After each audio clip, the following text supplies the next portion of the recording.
For a second day, the Premier's election campaign has been derailed by anti-Adani mine protesters. One man had to be tackled by police. Annastacia Palaszczuk says she was shaken by the experience. The Premier's carefully choreographed morning TV chats Premier, we just want you to keep... Well, there we go. There's an Adani protester there. were shattered when her staff and police crash-tackled an Adani protester on live TV. Save our reef lifestyle and livelihoods. But Airlie Beach locals who rely on tourism were determined to get their message across. Well, thank you for wrecking the Great Barrier Reef, because that will be the writing on your gravestone, on your headstone. Eventually, security had to step in. I'm not agitated. I can see you're upset. Your lips are quivering, your eyes are quivering. Okay, so I can see you're upset. So how about we cool down? Later, she confessed she had been shaken by the experience, I did think that a couple of them did get a little bit out of hand. pleading for protesters to be respectful.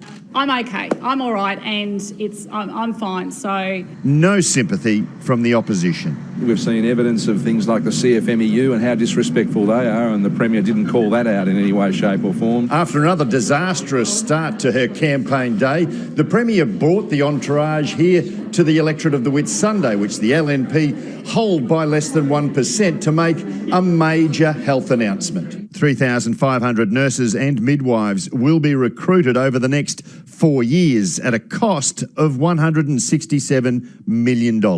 So this is locking in the funding that we've committed over the last 3 years. But the Premier was unable to say how much government debt, tipped to reach $81 billion in coming years, Labor had actually paid off. I'll have to get that for you. Pauline Hanson has gone to India, but isn't forgotten, unlike her Rockhampton candidate. So you can tell the rest of the nation the name is? Yes. Wade, Broderick, isn't it terrible? I can't think his last name. There are another 26 days to remember it. And Pat, is the Premier worried about the impact the protesters are having on her campaign?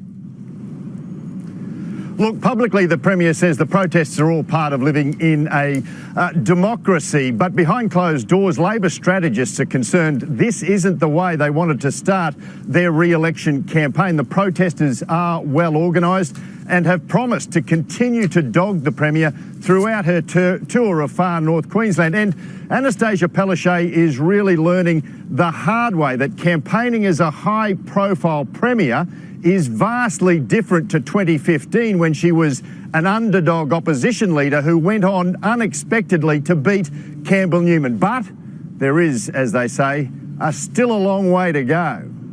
Certainly is. All right, thank you, Pat.